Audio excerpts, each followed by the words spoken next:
Okay, so I'm working on a game engine. It's called Project Aether.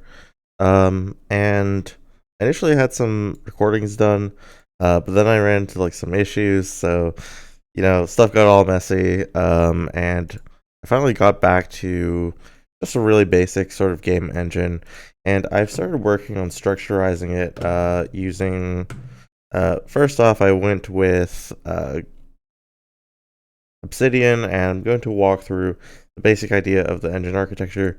The Project Aether is going to be using Zig, and it's going to be a cross-platform, platform agnostic, like sort of game engine. So ideally, every like detail of the platform should not be known. It should be pretty much platform agnostic. Uh, we'll also have a graphics API, and we take advantage of Zig's vtable interfaces to provide some degree of like object orientation while having a defined like interface. Maybe not necessarily object orientation. You might consider this to be like a composable sort of thing, because technically you could have something that implements more than one. Maybe it's more akin to like writing a trait system. Uh, User application is basically going to be a library, and the library is going to call into the core code, and everything should be triggered through the central application management system, which is pretty much going to be a state machine, and there will also be ECS and event systems as well. Application calls will be performed via the event system. So to go into a little bit more detail, the overall engine architecture looks like this, where the game library interfaces pretty much directly with the core, and the core is comprised of the entity component system, rendering, physics, application state, event system, and audio system. And the rendering has 2D and 3D different modes, and probably physics at some point would also have 2D, 3D distinctions. Like, for example, an axis aligned bounding box in 2 dimensions versus 3 dimensions has slightly different calculations. And pretty much everything here should be platform agnostic. Everything should call directly into the platform APIs, and maybe to some extent we provide the ability to call into the platform API into the game lib. So, for example, if the game lib needs to actually allocate memory or something like that, that could actually end up happening. But most of it should not be through that system. Everything below this needs to be platform aware in the platform library, and I haven't quite started working on the platform interface yet. That's where I kind of want to start working on. But there will be stuff like the audio API, debug and profiling, a file API, memory allocation, and then the networking graphics system. And the graphics system will be focused primarily on Vulkan, but then OpenGL, DirectX, and others would be supported as well.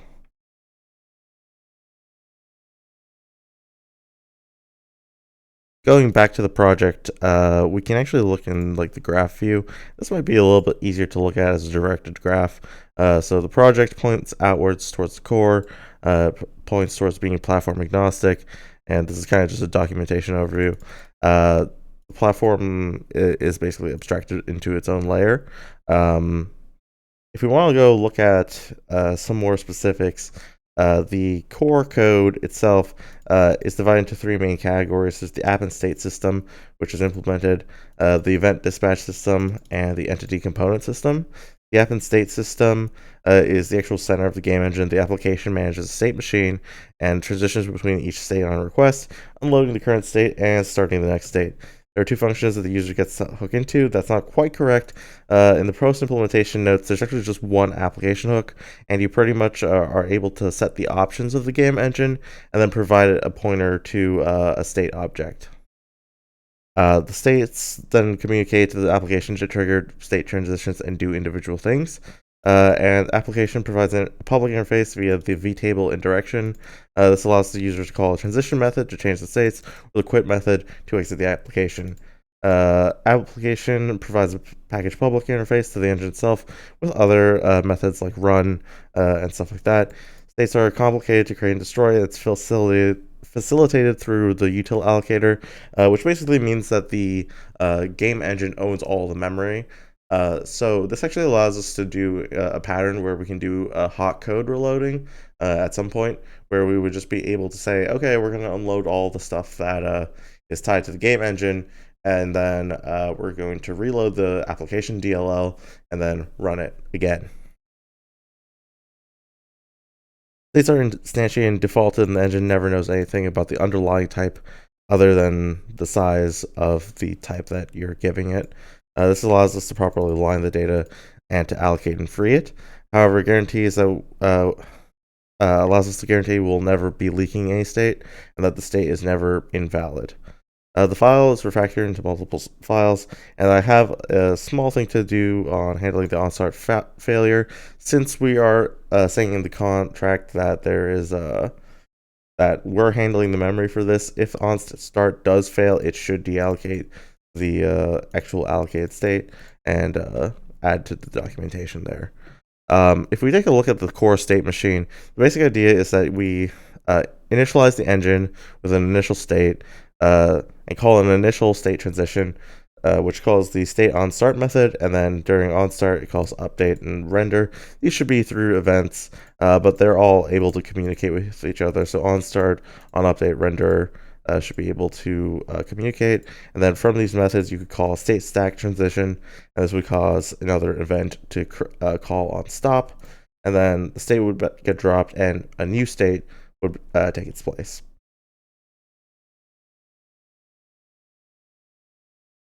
This uses the ZigV tables, and basically they're a table full of function pointers, and you just set that the function pointer is set equal to your private function declaration. That allows you to easily work with it. And pretty much, if we want to look at how this is specified in the actual game engine, we have something like engine options here, which is just a struct of data. We have a coercion thing to be able to easily set the self of it. And then you have things like state interface, and this would be an interface. It takes in a pointer to the actual state, the size of the state, because that's important for the allocator to know. And then we have the state vtable, and the state vtable actually defines all of the methods. So you have the onStart method, which is a function which takes in the context pointer and can have an error returned. Everything else can't takes in the context pointer, but just doesn't return anything. And then there's utility methods for a state interface, so that you can call onStart on the state interface, and it actually goes into the actual table. Same thing goes for the application interface. And if you want to see an actual implementation, for example, we have myState, which has a variable where counter is a usize of 5, and then on start, it just prints out we entered the first state, and when it's cleaned up, it says cleaning up the first state. So, and then on update is taking coercing the pointer to a myState pointer for context, and then taking the self counter, decrementing it. If the self counter becomes 0, we allocate a second state if it's an error, it panics. And then we also have an application interface where we grab the actual engine's app interface, and then we call transition to the new state. So when this happens, we essentially we swap over to the second state and do that.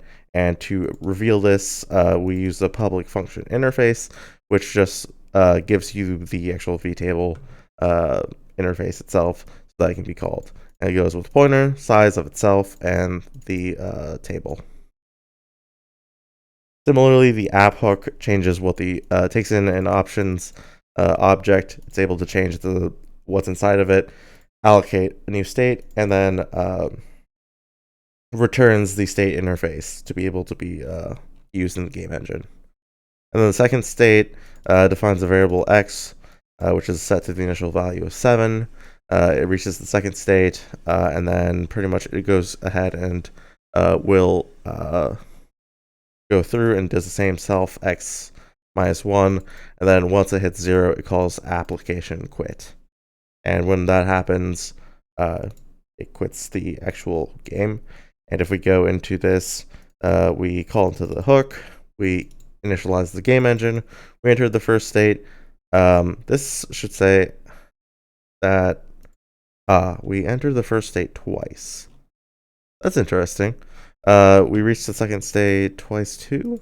That seems Incorrect. Right. I think that I think I know exactly why this one happened. There was a bug where on application um, transition it would do on start and then on start again. That was a bug, but it's fixed now. And instead here, what we need to actually do is util dealloc state, and then it needs to dealloc the new state, and then return. I think that should work. So yeah, we now have that, and then I need to make sure that's very clear. Transition takes a given state and transitions the application state. The state interface should be derived from the util allocated state for consistency. If transition fails, return error transition failure. If transition fails, the state object is destroyed. Otherwise, the application takes ownership of the state. Takes a given state. This application is a new state specified by the interface. This state becomes owned by the application regardless of failure. State interface should be derived from the state interface should be allocated via the util method. If transition fails, the state object is destroyed.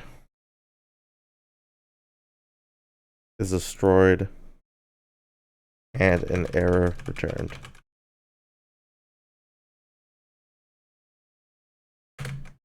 Pretty much. That's exactly what it does. So I fixed that little to do. Right now, util is kind of functioning as our like platform class, but I actually want to make it more explicit, like platform library, and then build the core library off of the platform library. But the platform library itself, the game engine should be a little bit more tied into, whereas application library here is completely like separate from the platform. So I think that would be easier because that way, if you want to actually port something, it can be lazy val, and you would be able to more simply port over things rather than having to do it all at once if it all had to export one common interface. So I think I'm going to end up doing that. I don't really have anything else, I think, really to look at. I want to go and work on the event dispatch, and this is no longer to do.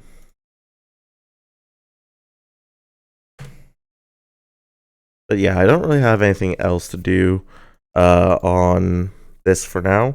I'll probably end up working a bit more on separating out this like platform architecture module so that we can have like simple things like file API and memory allocator going to the platform, and then the actual core application taking things from that, rather than right now it's using standard log or standard util log, I think.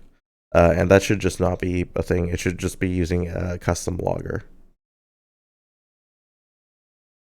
So yeah, that's Project Aether so far, and I'll be continuing to work on this.